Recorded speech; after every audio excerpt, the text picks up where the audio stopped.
Morning. Good morning. Angie here. I know this is a weird time to hit record because, there's a truck beeping outside, backing up. But that's exactly why I did. Because I looked at the clock and it said 10:10. And then I was like, oh, now's a good time to do a reading. I think that's the card. And then the bell, like the backup thing started going. And like, well, that's annoying.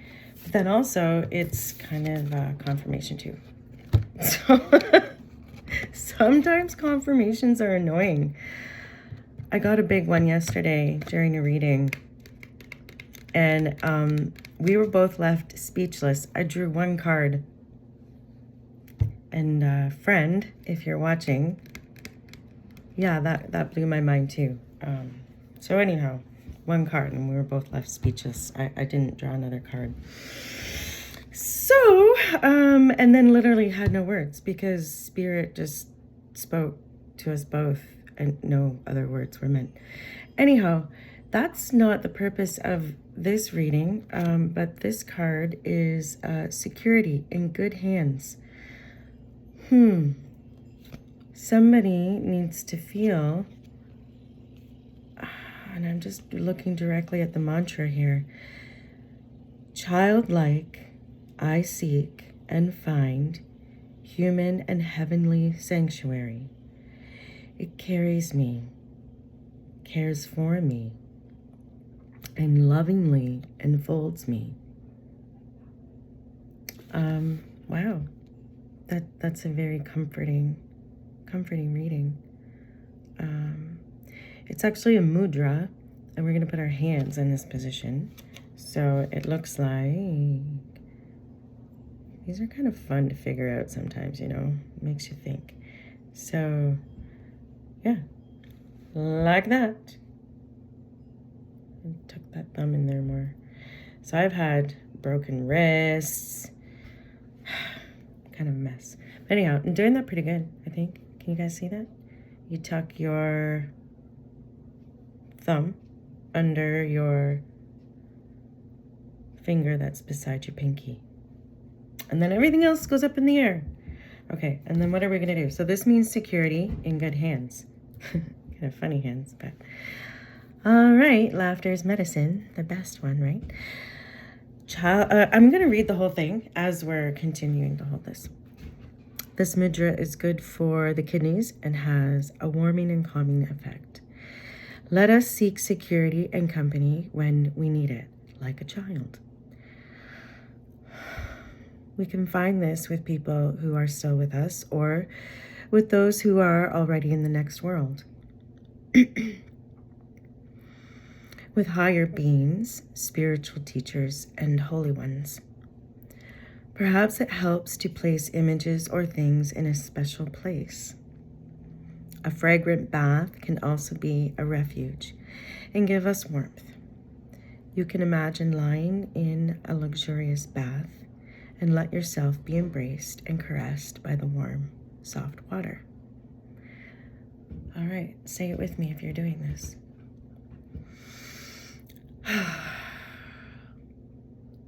I'll say a line and then I'll give you time to say a line. Childlike I seek and find human and heavenly sanctuary. It carries me, cares for me, and lovingly enfolds me. Childlike I seek and find human and heavenly sanctuary. It carries me, cares for me, and lovingly enfolds me. One more time. I know my hands are getting sore too. Childlike I seek and find human and heavenly sanctuary. It carries me, cares for me, and lovingly enfolds me.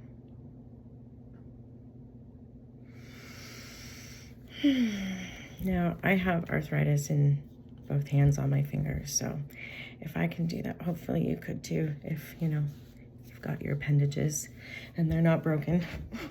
But it was sore. I'll have to admit that.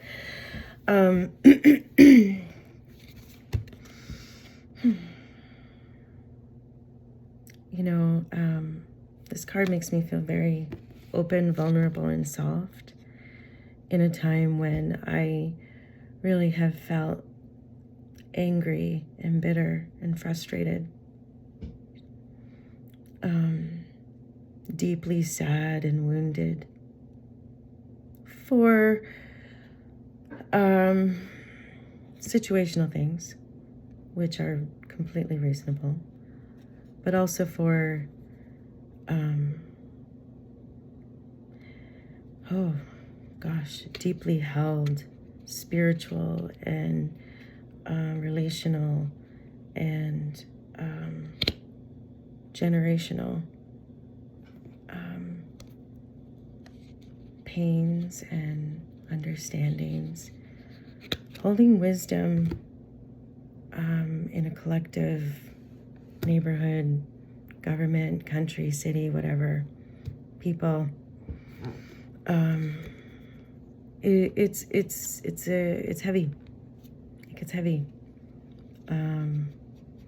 So again, I'm calling in my collective, anyone who resonates with that feeling of gratitude for the knowledge, the wisdom that I have, the awakening, the ascension, the more disconnected I get from technology and from society, the better I feel, and the more disconnected I feel, which is a good thing, but also, we're human beings. Our battery runs on love and light. So I'm feeling a little bit of sadness, honestly, that August is coming to a close. I'm feeling the energy shift, and traditionally, my energy shifts really low into autumn because I want the sunshine back. I'm a fire sign too, and I want the sunshine. And also, I need the connection of other people. And because I live alone now, and life circumstances are such that I had a very, very active, busy life, very noisy, very busy, and now I live alone and it's very quiet, and for the most part that's good for me. I get to pour into myself now when I never used to be able to do that, but it's also lonely. Like I'm a person of a lot of passion, a lot of ideas, a lot of love and light, and I pour that into the people that I love, the people that I choose to have in my circle. And it's a very small circle, to be honest with you. Excuse me. And I know that I have a message to share. So even though I really do appreciate my privacy, I also have, it's hard for me to say, because I feel like there's a divine message coming through me, but also I want you to feel that, like, it's not about it's not about ego, because I really do just I love my peace and quiet and tranquility, and Spirit is saying, get off your modesty horse, because the truth is I do love to stir the pot. I do, because I want to speak out against injustices, and I want to name that my divine sacred fury, divine feminine rage is not a mental illness, and it took me 52 years to learn how to emotionally regulate myself enough to be able to share this without fear taking over my voice, because I have grown up in a society that does not congratulate young girls for saying, this is my abuser, protect me. You know, traditionally we protect the abuser and tell the young girl to be quiet, keep it a secret. Or, you know, if you say, no, we don't, we encourage you to say, you know, speak up, tell somebody. Well, I would challenge that, because what has changed? What has changed in the last 40 years since I was in public school, for young people, for any child to feel comfortable coming forward and saying, I'm being abused. I know that that's still happening.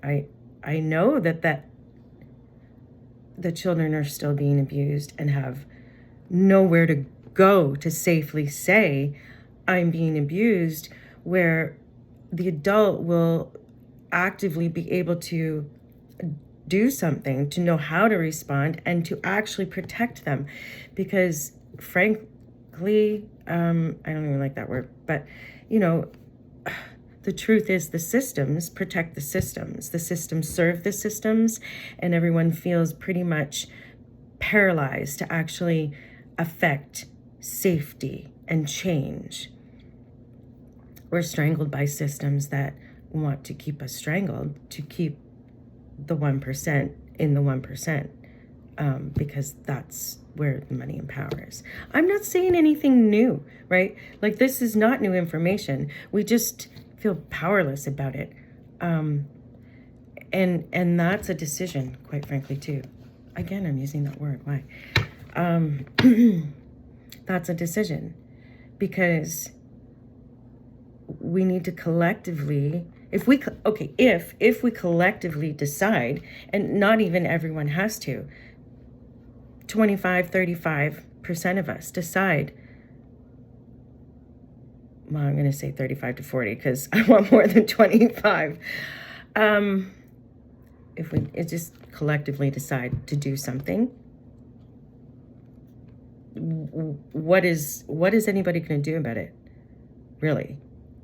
You think the governments are going to be able to do anything about it? The systems are going to be able to do anything about it? No. No. Think about it. Anyhow, I have an entire plot line, storyline I created, and it's I got some help from AI, I will admit that, because I wanted it to be a plausible storyline. And check it out. It's called, it's fictional, and it's called Take Back the Planet. Non-violent, very peaceful, protection of people on the planet, animals, everyone. I mean, we need to change, right? We know this is dystopia. We know this is like a living hell paradigm. Any way you slice it, there's no way that this society, civilization, there's something civilized about it, is for any of our good, right? It's not. So let's do something collectively. I know I'm not the only one who feels this way. I'm not that unique.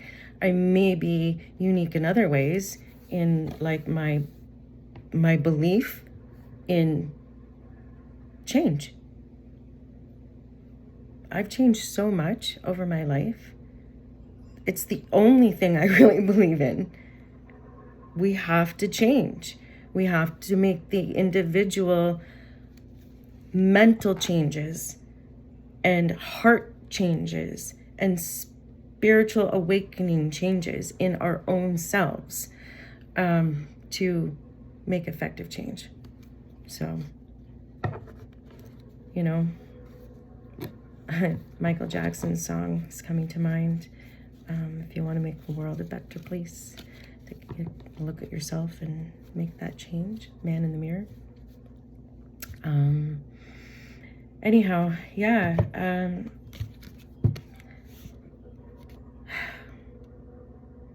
And I guess I haven't recorded my divine feminine rage in its full yet, because I want you to know my softness. I want you to know my heart and the reason why I have such divine feminine rage, because there is a deep ache, sadness in my heart for what's happening in the world. Children being harmed, and we should be protecting them. I mean, what else are we doing here as human beings if we're not protecting our children? Like, that's the most important thing. It's the most important thing. I don't give a crap about your politics or your religion. If we're not protecting children, what are you doing? Are you even human? Because if we're truly human, we're going to protect our own species, aren't we? That's what species do.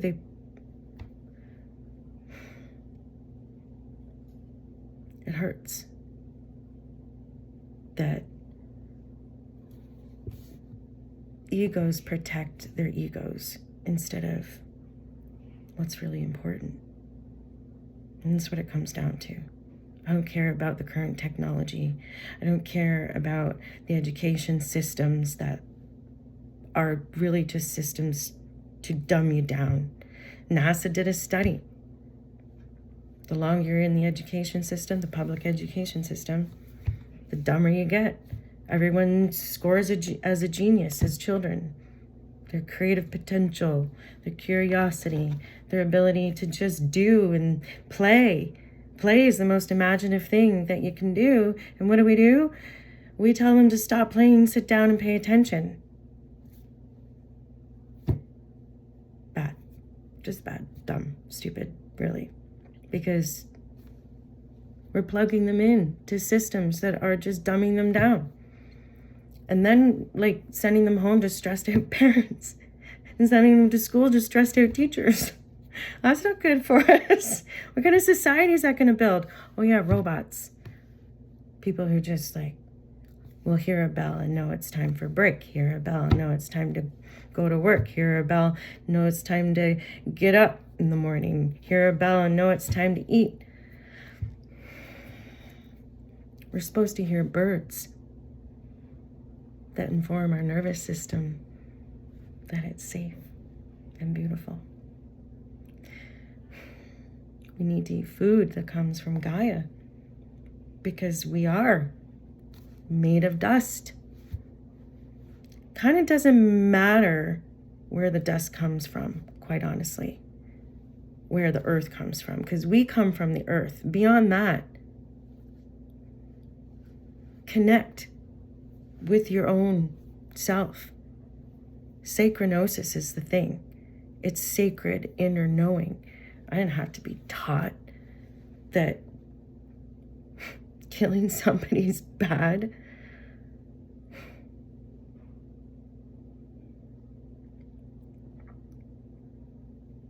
There's certain things that you don't have to be taught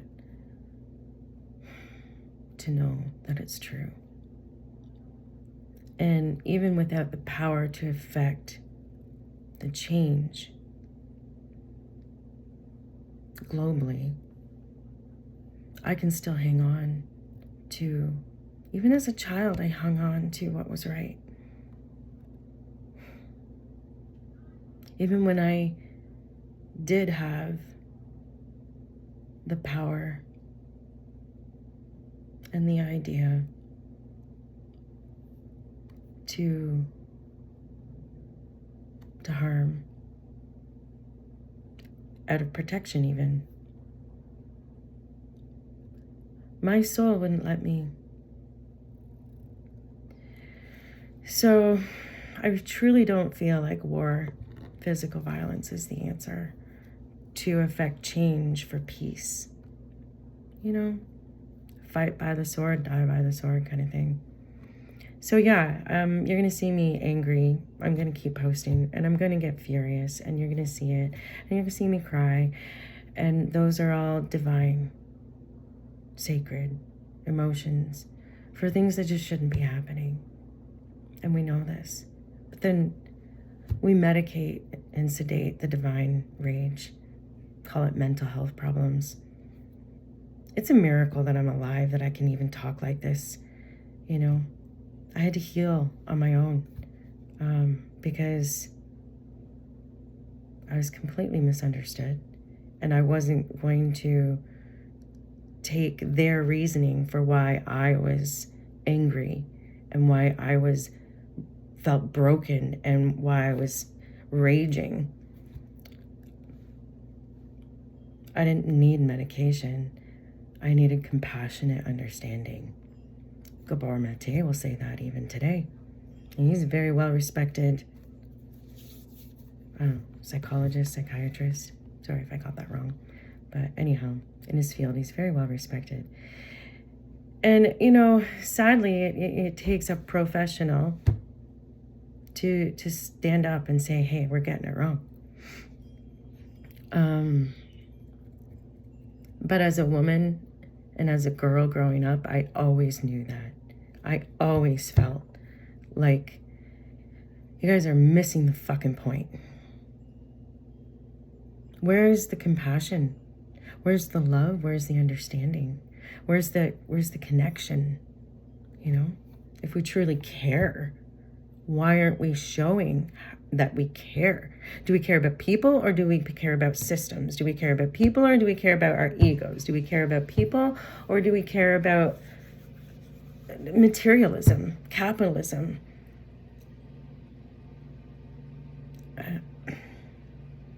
I'm saddened, but I also have a lot of hope. I truly do. Otherwise, I wouldn't be sharing. I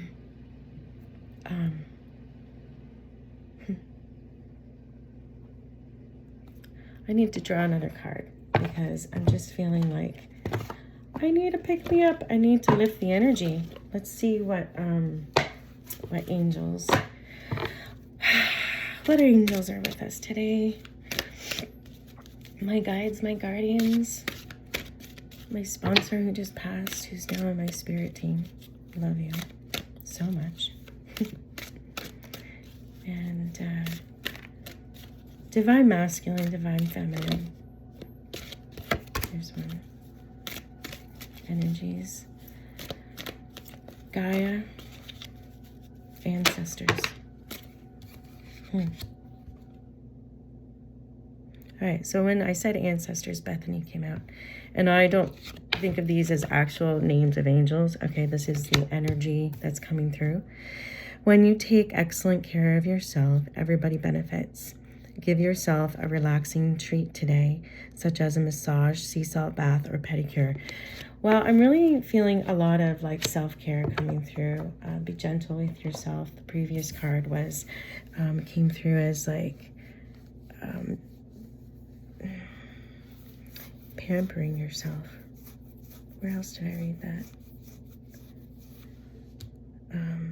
Yeah, you can imagine lying in a luxurious bath and let yourself be embraced and caressed by the warm, soft water. That was the mudra. And then give yourself a relaxing treat today, such as a massage, sea salt bath, or pedicure. You know, that's the angel energy. This is it's self-care day. I really feel that. Serena is the other one that came out. I am the angel of abundance. You will receive the money that you need, and God is in charge of how that will happen. Have faith. So I'm feeling pour into yourself. Be in a receiving place of self-care and nurturing, that you are abundantly deserving of self-care, of love, of nurturing. We want to raise the vibration of this paradigm, and I think we can all agree that that's necessary. We need to begin with self. We really do. You know, I think we're all pretty much depleted at this point, burnt out. How can we show love for one another if we can't even love ourselves enough to say, wait a minute, I deserve to show myself love. So that's what I'm going to do today too. I'm going to do more of what I love, more of what makes me happy. I'm going to feel abundantly. I'm going to go out and I'm going to go pick some flowers. And I'm going to have a spa bath. Throw some rosebuds in my water and Epsom salts and lemon rind water that I've had soaking in my fridge, and just the stuff that makes me happy. I hope you will too. And then I hope that happiness is contagious, and I know it will be. And maybe that's the spark that we all need, right? Just to feel like there's some hope, you know, some loving kindness to ourselves, and then maybe we can feel more gentle with each other, you know, because life's pretty hard right now, I know. So love and light, for sure. And love on your shadows too, because they're only shadows because if you haven't shone the light on them yet, you know. Our dark side needs to be loved, and when we do that, it doesn't feel so dark anymore, you know. Anyhow, I hope that makes sense for you. Love yourself today, please, because you deserve to. And the people around you who love you, they need you too, okay? All right. Love you. See you again.